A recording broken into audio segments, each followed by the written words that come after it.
Good morning બચ્ચા party and welcome to the class of physics with C D Patel. અને આજનો question છે ferromagnetic પદાર્થ માટે હિસ્ટેરિસિસ લૂપ બી વિરુદ્ધ એચનો આલેખ દોરીને સમજાવો. જો ફેરોમેગ્નેટિક પદાર્થ માટે હિસ્ટેરિસિસ લૂપ આપણે અહીંયા આગળ સમજવાની છે અને જે બી વિરુદ્ધ એચના આલેખ ઉપરથી આપણને મળશે, જે ઓલરેડી મેં દોરી દીધી છે. ક્લિયર? તો સૌ પહેલાં ફેરોમેગ્નેટિક પદાર્થ જે આપણે પ્રીવિયસ લેક્ચરમાં ભણી ગયા. ફેરોમેગ્નેટિક પદાર્થ કોને કહેવાય? એના બે પ્રકાર: હાર્ડ ફેરોમેગ્નેટિક પદાર્થ, સોફ્ટ ફેરોમેગ્નેટિક પદાર્થ. ક્લિયર? ઓકે. તો આપણે અહીંયા આગળ એક ફેરોમેગ્નેટિક પદાર્થ લઈ લીધો છે અને આ ફેરોમેગ્નેટિક પદાર્થને ડોમેન હોય છે, એટલે કે ડોમેન ધરાવે છે, જે આપણે પ્રીવિયસ લેક્ચરમાં જોઈ ગયા. બરાબર? પરંતુ શરૂઆતમાં એ બધી ડોમેન્સ અસ્તવ્યસ્ત હોય છે. એટલે શરૂઆતમાં અસ્તવ્યસ્ત હશે બધી ડોમેન, તો એનું કુલ મેગ્નેટાઇઝેશન કેવું થાય? શૂન્ય. કુલ ચુંબકત્વ કેવું થશે? શૂન્ય થશે. બરાબર છે? હવે આ ફેરોમેગ્નેટિક પદાર્થને આપણે કોઈ સોલેનોઇડની અંદર મૂકીએ. બરાબર? જો અહીંયા આગળ મેં આ આખી થિયરી સમજવા માટે આપણે એક મિકેનિકલ સેટઅપ ઊભો કરેલો છે, અહીંયા આગળ દોરેલો છે, કે જેની મદદથી તમને આ થિયરી સમજવામાં મદદરૂપ થશે. ક્લિયર? ઓકે. તો હવે આ ફેરોમેગ્નેટિક પદાર્થને સોલેનોઇડની અંદર મૂકીએ. હવે આ સોલેનોઇડને બેટરી સાથે જોડેલો છે, જો અહીંયા આગળ, અને એની વચ્ચે એક એમીટર જોડેલું છે, જેની અંદરથી આપણે પ્રવાહ માપી શકીએ છીએ. અહીંયા કળ છે, જેનાથી સ્વિચ ઓન અને સ્વિચ ઓફ કરી શકાય સર્કિટને. અહીંયા આગળ રિયોસ્ટેટ છે, જેની મદદથી પ્રવાહ વધારી કે ઘટાડી શકીએ આપણે. ક્લિયર? ઓકે. હવે આ ફેરોમેગ્નેટિક પદાર્થને આપણે આ સોલેનોઇડની અંદર મૂકીએ છીએ. બરાબર? અને આપણને ખ્યાલ છે કે આ સોલેનોઇડને બેટરી સાથે જોડેલો છે, એટલે અહીંયાથી જ્યારે આ પ્લસ અને માઇનસ, બરાબર, એટલે આ બાજુથી પ્રવાહ વહેશે. એટલે અહીંયાથી જ્યારે પ્રવાહ વહે છે ત્યારે ધારો કે આ પ્રમાણે પ્રવાહ વહે છે. બરાબર? આ દિશામાં પ્રવાહ વહે છે. તો આ દિશામાં પ્રવાહ વહેતો હોય, બરાબર, અહીંયાથી ધારો કે આમ દોરેલા છે, આટા આમ ગણી લો. ચલો આમ લઈ લઈએ આપણે. તો ચુંબકીય ક્ષેત્ર આ દિશામાં ઉદ્ભવશે. જુઓ, ચુંબકીય ક્ષેત્ર આ દિશામાં. બરાબર? આંગળીઓની દિશામાં પ્રવાહ વહે તો અંગૂઠાની દિશામાં ચુંબકીય ક્ષેત્ર મળે આપણને. ક્લિયર? તો આ બધી જ ડાયપોલ્સ છે, એ બધી ડાયપોલ આ તરફ ગોઠવવાનો પ્રયત્ન કરશે. બરાબર? કેવી રીતે? તો જો અગાઉની એક થિયરીમાં આપણે કહ્યું હતું એ પ્રમાણે કે કોઈ પણ પદાર્થને બાહ્ય ચુંબકીય ક્ષેત્રમાં મૂકવામાં આવે ત્યારે તેનું શું થાય? મેગ્નેટાઇઝેશન થાય. અને મેગ્નેટાઇઝેશન થાય તો એના ઉપર બે પરિબળો જવાબદાર છે. કયા કયા? એક તો બાહ્ય પરિબળ, એટલે કે એચની વાત કરી હતી એ વખતે, અને બીજું મેગ્નેટાઇઝેશન, એમ, પદાર્થનું પોતાનું મેગ્નેટાઇઝેશન. ક્લિયર? અને એના ઉપરથી આપણે આ સૂત્ર ધાર્યું હતું, યાદ હોય તો યાદ જ હશે. બરાબર? તો અહીંયા આગળ બાહ્ય પરિબળ તરીકે સોલેનોઇડ લઈ લીધેલો છે. બરાબર? કે જેના દ્વારા આપણે જ્યારે એની અંદરથી પ્રવાહ પસાર કરીએ તો એની અંદર ચુંબકીય ક્ષેત્ર મળે છે. બરાબર? અને ચુંબકીય ક્ષેત્રની તીવ્રતા H બરાબર NI સૂત્રથી આપણને મળતી હતી. ક્લિયર છે? ઓકે. હવે જ્યારે આની અંદરથી કોઈ પણ પ્રવાહ વહેતો નહીં હોય, બરાબર, જ્યારે પ્રવાહ 0 હશે, તો જ્યારે પ્રવાહ 0 હશે, બરાબર, ધારો કે આ જે સોલેનોઇડ છે એ સોલેનોઇડના આટાની સંખ્યા છે, ધારો કે 50 લઈ લઈએ આપણે. આ સોલેનોઇડના આટા 50 છે, તો H બરાબર 50I થાય. હવે શરૂઆતમાં પ્રવાહ 0 છે, તો પ્રવાહ 0 હોય ત્યારે H કેટલો થાય? 0 થશે. જો આ સૂત્રમાં મૂકો, પ્રવાહ I બરાબર 0, તો H 0 મળે. હવે અહીંયા આગળ કળ તમે બંધ કરો છો, એટલે આની અંદરથી પ્રવાહ વહેવાનું સ્ટાર્ટ થશે. રિયોસ્ટેટની મદદથી તમે અહીંયા આગળ પ્રવાહની ગોઠવણી કરો. તો ધારો કે પ્રવાહ 1 એમ્પિયર કરીએ આપણે, તો H કેટલો મળે છે આપણને? 50. બરાબર? હવે પ્રવાહ ધીરે ધીરે વધારીએ આપણે. I બરાબર 2 કરીએ તો H કેટલો મળશે? 100, I બરાબર 3 કરીશું તો H કેટલો મળશે 150. ક્લિયર? ઓકે. હવે અહીંયા જેમ પ્રવાહ વધારીશું તેમ શું થશે તો અહીંયા આગળ મેગ્નેટાઇઝેશન વધશે. બરાબર? જો μ0 H આપણે શું કરીએ છીએ વધારીએ છીએ. બરાબર? તો હવે H વધશે તો ચુંબકીય ક્ષેત્ર વધશે અને ચુંબકીય ક્ષેત્રના કારણે જે પદાર્થ મૂકેલો છે અહીંયા આગળ એટલે કે આ જે ફેરોમેગ્નેટિક પદાર્થ મૂકેલો છે એની બધી ડાયપોલ ચુંબકીય ક્ષેત્રની દિશામાં ગોઠવવાનો પ્રયત્ન કરશે. બરાબર? અને ચુંબકીય ક્ષેત્રની દિશામાં ગોઠવાય. બરાબર? તો અહીંયા આગળ કંઈક મેગ્નેટાઇઝેશન મળે. બરાબર? એનું કંઈક મેગ્નેટાઇઝેશન મળશે ને અને એ મેગ્નેટાઇઝેશન મળશે એટલે થોડુંક વધશે. બરાબર? સમજાય છે શું કહું છું? ઓકે. તો એ વખતે આપણને ચુંબકીય ક્ષેત્ર પણ કંઈક મળશે. ક્લિયર? જુઓ શરૂઆતની સ્થિતિ જ્યારે શરૂઆતમાં કોઈ પ્રવાહ વહેતો નથી. સમજો અહીંયા ફરીથી શરૂઆતમાં જ્યારે કોઈ પ્રવાહ વહેતો નથી ત્યારે H0 છે. ક્લિયર? હવે H0 છે અને એની અંદર તમે આ ફેરોમેગ્નેટિક પદાર્થ મૂકો છો આ H0 આની અંદર ફેરોમેગ્નેટિક પદાર્થ મૂકો તો મેગ્નેટાઇઝેશન થશે નહીં થાય. 0 0 પ્લસ 0 એટલે આ 0 આવશે અને 0 ઇન્ટુ μ0 તો B કેવું થઈ જશે 0 થઈ જશે. તો B કેવો થઈ જાય 0. તો જ્યારે પ્રવાહ 0 હશે એટલે કે H0 હશે. બરાબર? જો આપણે H વિરુદ્ધ B નો આલેખ દોરીએ B વિરુદ્ધ H નો છે ને તો આલેખ દોરીએ તો એ વખતે જ્યારે H બરાબર 0 હશે જો H બરાબર 0 હશે તો એ વખતે B બરાબર પણ કેવું મળે 0. એટલે H0 એ B પણ કેવું મળે છે 0. એટલે આપણને O બિંદુ આગળ મળશે. હવે શું કરીએ છીએ આપણે ધીરે ધીરે પ્રવાહ વધારતા જઈએ છીએ. બરાબર? પ્રવાહ વધશે એટલે H વધશે. જો અહીંયા આગળ આપણે H50 કરીએ છીએ તો H50 કરીએ તો બીનું મૂલ્ય કંઈક મળશે આપણને એટલે કે B કંઈક મળે છે. જો અહીંયા આગળ B મળ્યો કંઈક 50 કરીએ એટલે B મળ્યો. બરાબર છે? એમ કરતાં કરતાં આપણે પ્રવાહ એટલો વધારીશું. બરાબર? અહીંયા શું કરીશું પ્રવાહ વધારીએ છીએ હવે. બરાબર? તો પ્રવાહ એટલો વધારીશું જ્યાં સુધી આ પદાર્થ જે અંદર મૂકેલો છે એ પદાર્થ સંપૂર્ણ મેગ્નેટાઇઝ ના થઈ જાય. સમજાય છે? તો અહીંયા પ્રવાહ વધારશો H વધશે. હવે H એટલો વધશે અહીંયા આગળ જુઓ H વધારતા અહીંયા લાયા 200 ઉપર. બરાબર? પછી એક સમય એવો આવશે કે પદાર્થનું મેગ્નેટાઇઝેશન થતું અટકી જશે. પદાર્થનું કારણ કે આની અંદર એટલી જ ડાયપોલો છે. બરાબર? ધારો કે 10,000 ડાયપોલો છે. 10,000 ડાયપોલો ચુંબકીય ક્ષેત્રની દિશામાં ગોઠવાઈ ગઈ એટલે આ પદાર્થ સંપૂર્ણ મેગ્નેટાઇઝ બની ગયો. બરાબર? તો પછી તમે ગમે તેમ પ્રવાહ વધારો H નું મૂલ્ય ગમે તેમ વધારો. બરાબર? એટલે કે આ H મહત્તમ થઈ જશે ત્યારે મેગ્નેટાઇઝેશન પણ કેવું થઈ જશે મહત્તમ થઈ જશે. તો એ વખતે B નું મૂલ્ય પણ કેવું મળશે મહત્તમ મળશે. જો અહીંયા આગળ H મહત્તમ તો B મહત્તમ એટલે કે B નું મૂલ્ય મહત્તમ એટલે 1.5 આસપાસ મળશે તમને. ક્લિયર? અને અહીંયા આગળ એ બિંદુએ મેગ્નેટાઇઝેશન કેવું થઈ જશે મહત્તમ. તો એ બિંદુએ મેગ્નેટાઇઝેશન મહત્તમ થાય છે.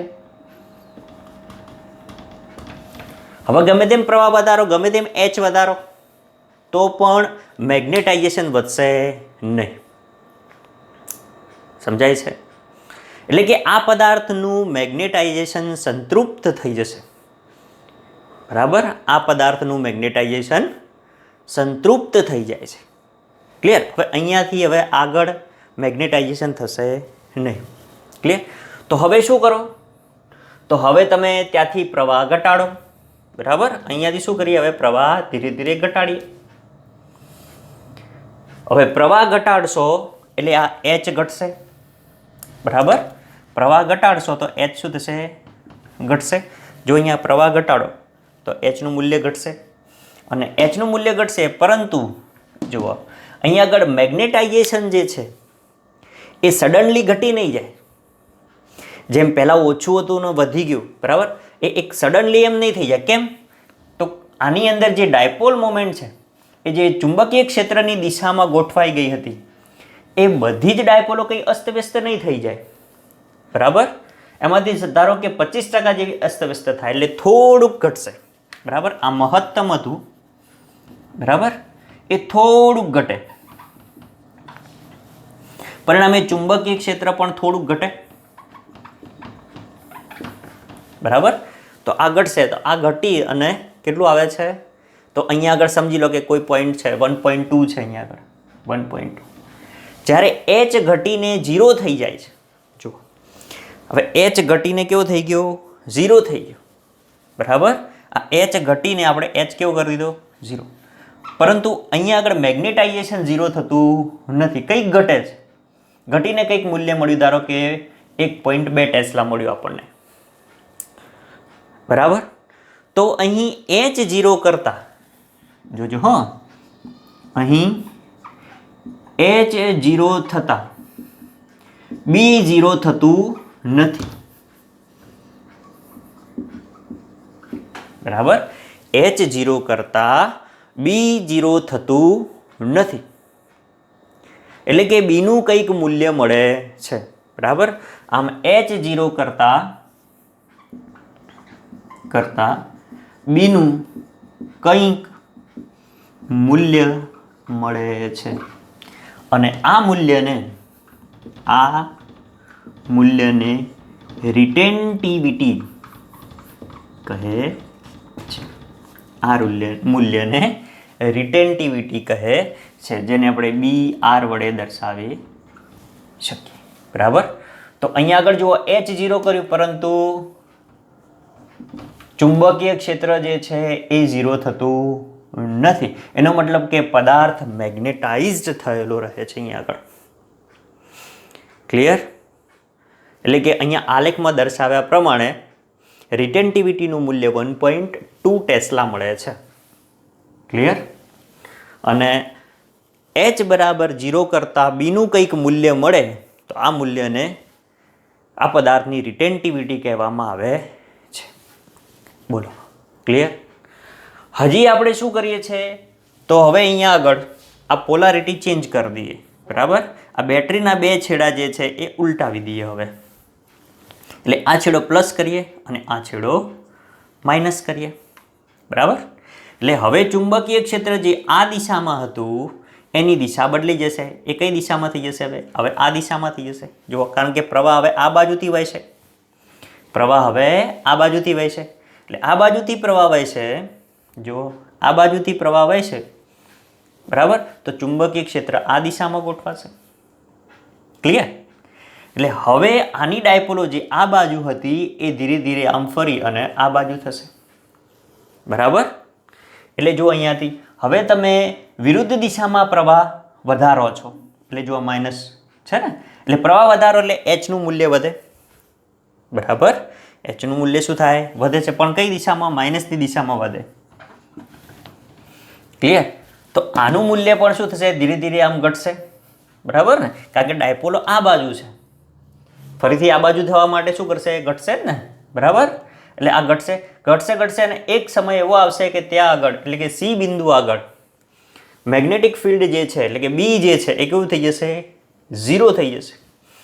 આ પ્લસનું મૂલ્ય ઘટે ઘટે ઘટે ઘટે, આજ માઇનસ વધે વધે વધે, તો શું થશે? એક સમય એવો આવશે કે બી કેવું થઈ જશે?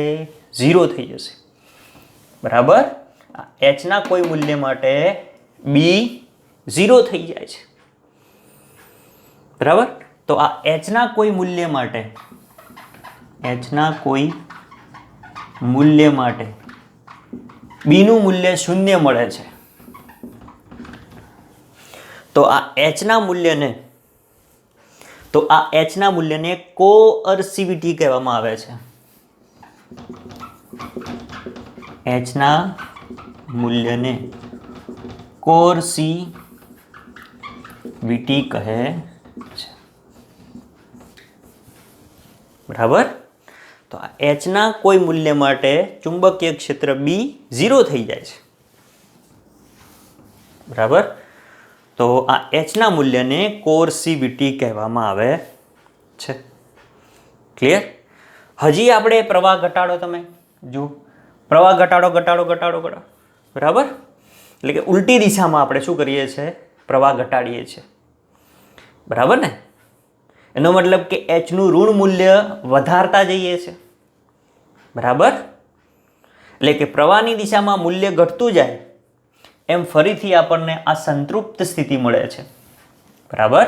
પ્રવાહની દિશામાં એનું મૂલ્ય ઘટાડતા જઈએ, બરાબર, વધારતા જઈએ તો એચ જે છે, એચનો જે મૂલ્ય મળે છે અહીંયા આગળ, બરાબર, એ મૂલ્ય વધતું જાય તેમ ફરીથી આપણને અહીં સંતૃપ્ત સ્થિતિ મળે છે, સંતૃપ્ત સ્થિતિ મળે. એટલે અહીંયા જે ડાયપોલો હવે આ દિશામાં હતી એ બધી ડાયપોલો હવે આમ ગોઠવાઈ જશે. પછી કોઈ વધારાની ડાયપોલ આ બાજુ ગોઠવાશે નહીં. એનો મતલબ કે એ સ્થિતિ કેવી સ્થિતિ થઈ ગઈ? સંતૃપ્ત સ્થિતિ થઈ ગઈ, બરાબર છે? આ સ્થિતિ કેવી થઈ ગઈ? સંતૃપ્ત સ્થિતિ થઈ ગઈ. ફરીથી પાછો આપણે પ્રવાહ અહીંયા આગળ વધારો, તો વધારશો એ વખતે શું થશે? H0 થશે, બરાબર? ડીઈ જે ગ્રાફ બતાવે છે એ H0 થશે, પરંતુ ચુંબકીય ક્ષેત્ર તમને કંઈક મળે છે, એટલે કે બી મળે છે કંઈક, જુઓ અહીંયા આગળ, બરાબર? ફરી પાછો અહીંયા આગળ H વધારો તમે, એટલે H0 એ બી મળે, તો ફરી પાછું રિટેન્ટિવિટીનું મૂલ્ય મળે, બરાબર? ફરી પાછો આપણે H વધારો તમે, તો H વધારશો એટલે ચુંબકીય ક્ષેત્ર B0 થશે, બરાબર? ફરી પાછો H વધારો એટલે ફરી પાછો તમે એ બિંદુએ પહોંચી જશો. આમ આ વક્રનું પુનરાવર્તન થાય છે. ક્લિયર? આમ આ વક્રનું શું થાય છે? પુનરાવર્તન થાય છે. ફરી એકવાર સમજી લઈએ, બરાબર, કે આપણે ફેરોમેગ્નેટિક પદાર્થ લઈ લીધો. હવે ફેરોમેગ્નેટિક પદાર્થને કોઈ સોલેનોઇડમાં મૂકી દઈએ. સોલેનોઇડમાં મૂકો એટલે ચુંબકીય ક્ષેત્ર ચુંબકીય તીવ્રતાને લીધે H વધશે. H વધશે એટલે B વધશે. શરૂઆતમાં H0 તો B0 એટલે 0 બિંદુએ છે. હવે H વધે એટલે B વધે. પણ એક સ્થિતિ એવી આવશે કે બધી ડાયપોલો એક જ દિશામાં ગોઠવાઈ જશે, જેને સેચ્યુરેટેડ મેગ્નેટાઇઝેશન કીધું તો આપણે MS. એટલે એ બિંદુએ આ ફેરોમેગ્નેટિક પદાર્થનું મેગ્નેટાઇઝેશન મહત્તમ થાય છે. ફરી પાછું H તમે ઘટાડો એટલે એક સમય આવશે કે H0 થઈ જશે, પરંતુ બીનું કંઈક મૂલ્ય મળશે. અને H0 થાય પરંતુ બીનું કંઈક મૂલ્ય મળે છે, એટલે કે B0 થતો નથી, તો આ મૂલ્યને રિટેન્ટિવિટી કહેવામાં આવે છે, બરાબર? ફરી પાછું આગળ જાઓ તો તમારે H જે છે એ Hના કોઈ મૂલ્ય માટે B0 થઈ જશે, તો આ Hના મૂલ્યને કોર્સિવિટી કહેવામાં આવે છે. ફરી પાછું મૂલ્ય ઘટાડો તમે તો ડી બિંદુએ સંતૃપ્ત સ્થિતિ મળશે. ફરી પાછું વધારો, બરાબર? આમ શું થાય છે? પુનરાવર્તન પામે છે. પરંતુ આવું દર વખતે પુનરાવર્તન કરતી વખતે જો H ઘટાડીએ તો પણ વક્ર OA જે છે, OA માર્ગે પુનરાવર્તન થતો નથી. આ કોઈ એક જ વાર આવું શક્ય બને, બરાબર? ફરીથી આ શક્ય બનતું નથી. એટલે કે Hના કોઈ વક્ર માટે બીનું અનન્ય મૂલ્ય મળતું નથી. એટલે કોઈ એક મૂલ્ય મળતું નથી, જુદા જુદા મૂલ્યો મળે છે. પરંતુ તે પદાર્થનું મેગ્નેટાઇઝેશન કર્યા અગાઉના બીના મૂલ્ય પર આધાર રાખે છે. એટલે આગળનું જે મૂલ્ય છે એના ઉપર આધાર રાખે છે. ક્લિયર? હવે આ ઘટનાને હિસ્ટેરિસિસ કહેવામાં આવે છે, અને આ કર્વને હિસ્ટેરિસિસ કર્વ અથવા તો હિસ્ટેરિસિસ વક્ર કહેવામાં આવે છે. ક્લિયર? એટલે દરેક માટે વક્ર કેવો મળે છે? જુદો જુદો મળે છે. દરેક વખતે વક્ર કેવો મળે? જુદો જુદો મળે. ક્લિયર છે? ઓકે. હવે આપણે ફેરોમેગ્નેટિક પદાર્થોની વાતો કરીએ છીએ, તો ફેરોમેગ્નેટિક પદાર્થમાં બે પદાર્થો છે, બરાબર? એને બે પ્રકારમાં વહેંચ્યા હતા. એક છે સખત ફેરોમેગ્નેટિક પદાર્થ અને એક છે નરમ ફેરોમેગ્નેટિક પદાર્થ. તો જો અહીંયા આગળ કે Hનું મૂલ્ય વધાર્યું, પછી Hનું મૂલ્ય આપણે ઘટાડ્યું, તો Hનું મૂલ્ય ઘટાડતો કંઈક મેગ્નેટાઇઝેશન કેવું મળે છે? અહીંયા આગળ વધારે મળે છે, એટલે કે બીનું મૂલ્ય વધારે મળે છે. જો બીનું મૂલ્ય વધારે મળતું હોય, અથવા તો આપણે એવું કહી શકીએ કે રિટેન્ટિવિટીનું મૂલ્ય વધારે હોય, કે જે પદાર્થોમાં રિટેન્ટિવિટીનું મૂલ્ય વધારે, તો એવા પદાર્થોને હાર્ડ ફેરોમેગ્નેટિક પદાર્થો કહેવામાં આવે છે, અથવા તો હાર્ડ ફેરોમેગ્નેટિક પદાર્થો માટે રિટેન્ટિવિટીનું મૂલ્ય વધારે હોય છે, બરાબર. જ્યારે સોફ્ટ ફેરોમેગ્નેટિક પદાર્થો હોય તો એના માટે રિટેન્ટિવિટીનું મૂલ્ય ઓછું હોય. ધારો કે આ પ્રમાણેનો છે, બરાબર. જુઓ, બી વિરુદ્ધ એચ નો આલેખ દોરીએ આપણે, તો આ આલેખ કંઈક આવો મળે આપણને.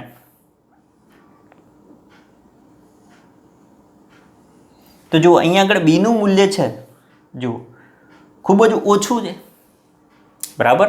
તો આવા પદાર્થોને સોફ્ટ ફેરોમેગ્નેટિક પદાર્થો કહેવાય, કે જેના માટે રિટેન્ટિવિટીનું મૂલ્ય કેવું હોય છે? ઓછું હોય છે. ક્લિયર? રિટેન્ટિવિટીનું મૂલ્ય ઓછું હોય છે. બોલો, ક્લિયર? આવડી જાય એવું? હિસ્ટેરિસિસનો મતલબ શું થાય? તો હિસ્ટેરિસિસનો મતલબ પાછળ પડી જવું, બરાબર. એટલે કે વધારો ઘટાડો કરો એના પાછળના પાછળ, બરાબર, એવું કંઈક અર્થ થાય છે. તો આ છે હિસ્ટેરિસિસ લૂપ, અથવા તો બી વિરુદ્ધ એચનો આલેખ. ક્લિયર? બોલો, આવડી જાય એવું? બરાબર. આ કંઈ તમારે લખવાની જરૂર નથી, બરાબર. તમારે જેમ ટેક્સ્ટબુકમાં આપેલું છે એ પ્રમાણે આ દોરી પૂછાય તો આ દોરી અને એને વ્યવસ્થિત રીતે આપણે સમજાવી દેવાનું. એમાં આ બે વસ્તુ ખાસ લખવાની, બરાબર, આ યાદ રાખવાની, રિટેન્ટિવિટી અને કોર્સિવિટી. આ ઇમ્પોર્ટન્ટ છે. ક્લિયર? આ બે વસ્તુનો ઉલ્લેખ થવો જ જોઈએ. ક્લિયર ને? ઓકે. હવે આના ઉપરથી એમસીક્યુ પણ પૂછાય છે, બરાબર, કે મેગ્નેટાઇઝેશન 0 થઈ જાય તો એચનું મૂલ્ય કેટલું અથવા તેમાંથી પ્રવાહ કેટલો. તો આ સૂત્ર ઉપરથી આપણે એ પ્રવાહ પણ શોધી શકીએ, બરાબર છે. એ બધા આવશે એમસીક્યુ, એટલે હું તમને કહીશ. ક્લિયર? ઓકે. જુઓ, હવે આ 5મા ચેપ્ટરનો છેલ્લો ક્વેશ્ચન, છેલ્લી થિયરી, કાયમી ચુંબકો અને વિદ્યુત ચુંબકો. પરંતુ આ થિયરીમાં આ ચુંબકો બને છે કેવી રીતે એની થોડીક વાત કરી લઈએ. તો આ ચુંબકો બનાવવાની 3 રીતો હતી. આપણે જૂના જમાનાની રીતથી સ્ટાર્ટ કરીએ તો જૂના જમાનાની અંદર જૂના જમાનાના જે લોકો હતા એ લોકોને એટલી તો ખબર હતી કે ભાઈ પૃથ્વી એ ચુંબકત્વ ધરાવે છે અને એનું ચુંબકીય ક્ષેત્ર જે છે એ ઉત્તર દક્ષિણ દિશામાં, બરાબર છે. હવે એ લોકો એક લોખંડનો સળિયો લઈ અને ઉત્તર દક્ષિણ દિશામાં રાખી આ પ્રમાણે અને એને ટીપતા હતા. હવે આની પાછળનું લોજિક શું હતું જુઓ. તો જ્યારે આ સળિયાને ટીપવામાં આવે ત્યારે તેની અંદરની જે ડાયપોલ છે એ ડાયપોલ આ પૃથ્વીના ચુંબકીય ક્ષેત્રનો લાભ ઉઠાવી અને શું થશે? તો એ ચુંબકીય ક્ષેત્ર વડે આ મેગ્નેટાઇઝ થાય અને પૃથ્વીના ચુંબકીય ક્ષેત્રની તરફ ગોઠવાનો પ્રયત્ન કરે, બરાબર. આપણને સાંભળવામાં થોડું ઓડ લાગે કે સાહેબ કેવી રીતે બને, એવી રીતે, પણ એવી રીતે થતું, બરાબર. એટલે આ એક રીત છે કે કોઈ પણ પદાર્થને ચુંબકિત કરી શકાય. બીજી એવી રીત છે કે કોઈ પણ લોખંડનો ટુકડો લઈ લઈએ અને એને કોઈ ગજિયા ચુંબક વડે કોઈ એક જ દિશામાં જો એને ઘસવામાં આવે, બરાબર, મેં આગળ સમજાવ્યું તે પ્રમાણે જો ઘસવામાં આવે તો એ ચુંબકત્વ ધરાવે.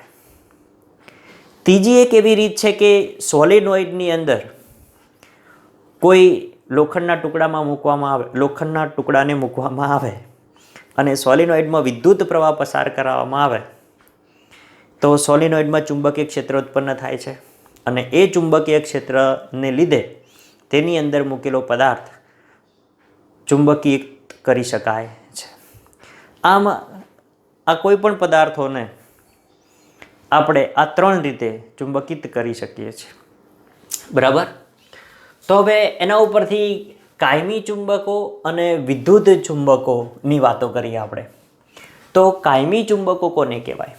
તો જુઓ, જે દ્રવ્યો ઓરડાના તાપમાને લાંબા સમય સુધી ફેરોમેગ્નેટિક ગુણધર્મ જાળવી રાખતા હોય તેવા પદાર્થોને કાયમી ચુંબકો કહે છે. જો અહીંયા લખીએ આપણે કે જે દ્રવ્યો ઓરડાના તાપમાને ઓરડાના તાપમાને, જો હું અત્યારે કાયમી ચુંબકોની વાત કરું છું, બરાબર, પહેલાં આની વાત કરી લઈએ પછી આપણે વિદ્યુત ચુંબકોની વાત કરીશું. ઓરડાના તાપમાને લાંબા સમય સુધી ફેરોમેગ્નેટિક ગુણધર્મ જાળવી રાખે અથવા તો જાળવી રાખતા હોય તેમને કાયમી ચુંબકો કહે છે. બરાબર, એટલે કે થોડા ઘણું તાપમાન આપવામાં આવે તેમ છતાં પોતાનો ગુણધર્મ, બરાબર, એટલે ફેરોમેગ્નેટિક ગુણધર્મ એટલે પ્રબળ ચુંબકીયનો ગુણધર્મ જાળવી રાખતા હોય તો તેવા પદાર્થોને કાયમી ચુંબકો કહેવામાં આવે છે. ક્લિયર? હવે આ કાયમી ચુંબકો બનાવવા માટે જે તે દ્રવ્યોની રિટેન્ટિવિટી વધુ હોવી જોઈએ. હમણાં આપણે હિસ્ટેરિસિસ કર્વની અંદર ભણી ગયા, બરાબર, તો એ દ્રવ્યોની રિટેન્ટિવિટી વધુ હોવી જોઈએ, બરાબર, જેથી તે પ્રબળ ચુંબક બને,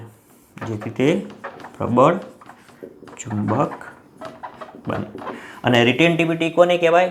તો એચનું મૂલ્ય 0 કરતાં બીનું મૂલ્ય કંઈક મળે, બરાબર. હિસ્ટેરિસિસ કર્વની અંદર આપણે જોયું હતું ને કે ભાઈ એચનું મૂલ્ય 0 કર્યું તો પણ બીનું કંઈક મૂલ્ય મળતું હતું, બરાબર, જેને આપણે શું કહેતા હતા? રિટેન્ટિવિટી કહેતા હતા. તો એ રિટેન્ટિવિટી વધુ હોવી જોઈએ, બરાબર, જેથી આપણે એ ચુંબકને પ્રબળ ચુંબક બનાવી શકીએ. અને પ્રબળ ચુંબક બને તો ઓરડાના તાપમાને લાંબા સમય સુધી ફેરોમેગ્નેટિઝમનો ગુણધર્મ જાળવી રાખે, અને જો એ જાળવી રાખે તો એને કાયમી ચુંબકો કહેવાય. ક્લિયર? હવે રિટેન્ટિવિટી વધુ હોવી જોઈએ, એ જ પ્રમાણે કોર્સિવિટી પણ વધુ હોવી જોઈએ. તો એ દ્રવ્યની કોર્સિવિટી પણ વધુ હોવી જોઈએ,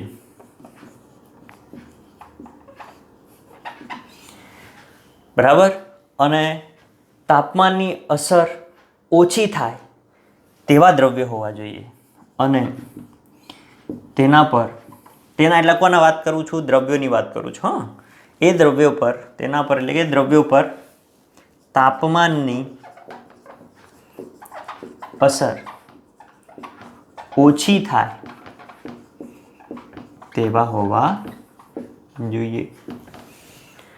હવે આ કાયમી ચુંબકો બનાવવા માટે સ્ટીલ એ યોગ્ય દ્રવ્ય છે, બરાબર, એટલે સારામાં સારું સ્ટીલ છે.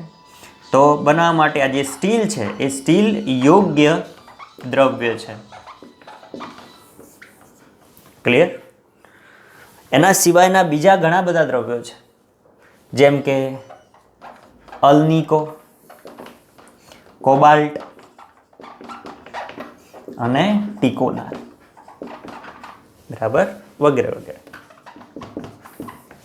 તો આ બધાને કાયમી ચુંબકો, આવા દ્રવ્યોને કાયમી ચુંબકો બનાવી શકાય. ક્લિયર? ઓકે, તો કાયમી ચુંબકો વિશે હવે ખ્યાલ આવી ગયો હશે. ક્લિયર? હવે વાત કરીએ વિદ્યુત ચુંબકો.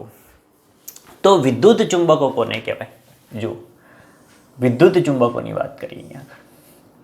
ચલો અહીંયા લખું છું કે વિદ્યુત ચુંબકો, બરાબર.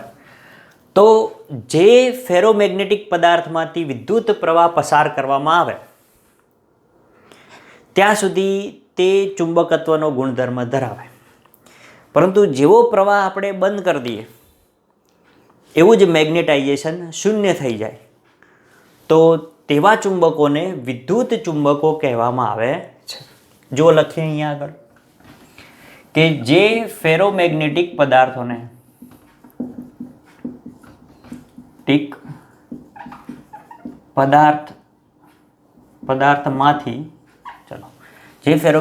પદાર્થમાંથી વિદ્યુત પ્રવાહ પસાર થાય માંથી વિદ્યુત પ્રવાહ પસાર થાય ત્યાં સુધી જ ચુંબકત્વનો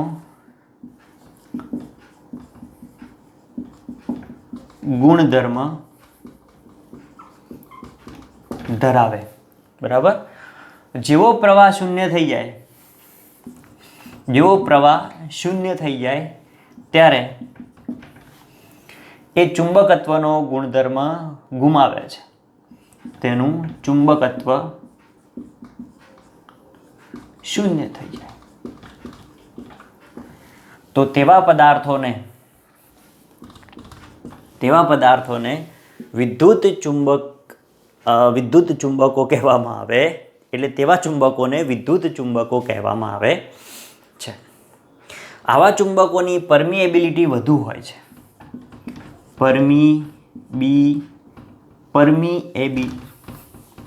પરમિએબિલિટી વધુ હોય.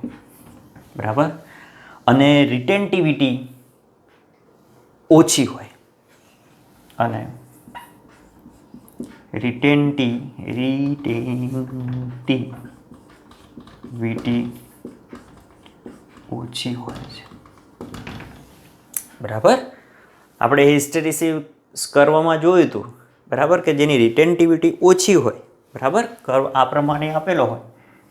બરાબર, જો આવો હોય એટલે અહીંયા આગળ જે રિટેન્ટિવિટી હોય એ ઓછી હોય તો તેવા ચુંબકોને વિદ્યુત ચુંબકો કહેવાય. એટલે કે એને રિટેન્ટિવિટીનું મૂલ્ય કેવું હોય? ઓછું હોય. તો વિદ્યુત ચુંબકોમાં આવું દ્રવ્ય લેવું હોય તો નરમ લોખંડ જે છે એ યોગ્ય દ્રવ્ય છે આના માટે. બરાબર. હવે જો આ નરમ લોખંડને આપણે કોઈ સોલેનોઇડની અંદર મૂકીએ, બરાબર, આ નરમ લોખંડને કોઈ સોલેનોઇડની અંદર મૂકીએ અને સોલેનોઇડમાંથી વિદ્યુત પ્રવાહ પસાર કરાવીએ તો એનું ચુંબકત્વ ઘણું વધી જાય છે, લગભગ 1000 ગણું વધી જાય છે. પરંતુ એમાંથી પ્રવાહ આપણે બંધ કરી દઈએ, પ્રવાહ આપવાનો બંધ કરી દઈએ તો એનું મેગ્નેટાઇઝેશન કેવું થઈ જાય છે? શૂન્ય થઈ જાય છે. બરાબર. તો અહીંયા આગળ એક પોઈન્ટ એ લખવો તો લખાય કે સોલેનોઇડમાં નરમ લોખંડ મુક્ત તેનું ચુંબકત્વ 1000 ગણું વધી જાય છે અથવા તો વધારી શકાય છે. બરાબર. પરંતુ પ્રવાહ બંધ કરતા ચુંબકત્વ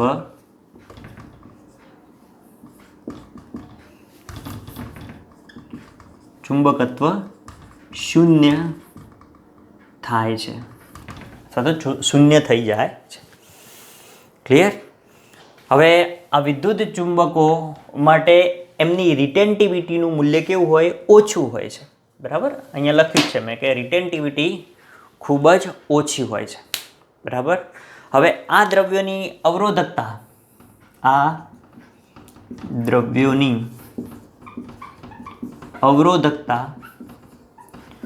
વધુ હોય છે.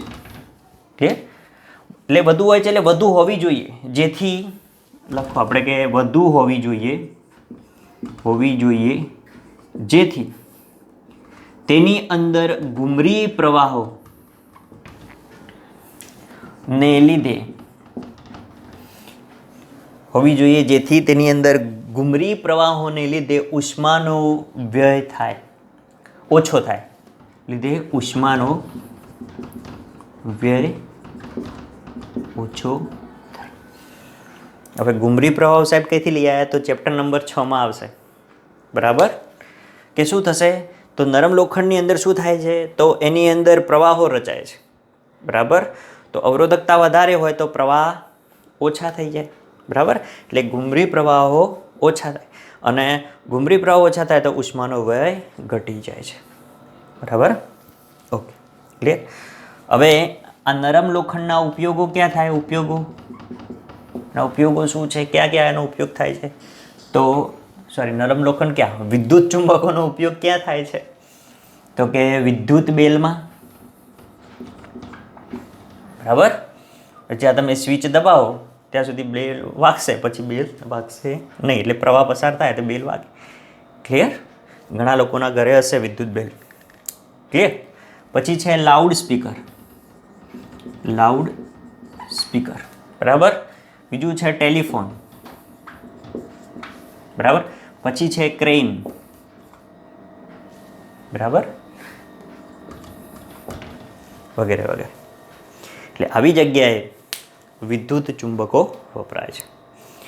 તો આ છે કાયમી ચુંબકો અને વિદ્યુત ચુંબકો. તૈયાર કરી દેવાના, સિલેબસમાં છે. ક્લિયર?